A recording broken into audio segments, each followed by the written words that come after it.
Edusoft Robotix. Comprehensive STEM and robotics solution.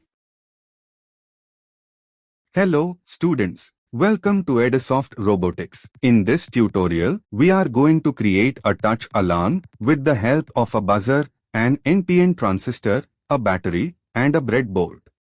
Step 1. Place a breadboard and a battery on a flat surface. Step 2. Place a buzzer and an NPN transistor on the breadboard. Step 3. Connect the positive and negative terminals of the battery to the power lines of the breadboard.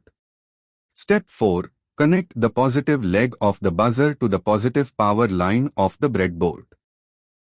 Step 5. Connect the NPN transistor's emitter leg to the negative leg of the buzzer and the collector leg to the breadboard's negative power line. Step 6. Take two jumper wires.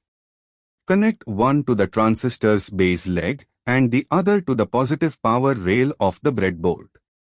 Now, when we touch the free ends of wires with our fingers, the circuit will complete and the buzzer will make noises.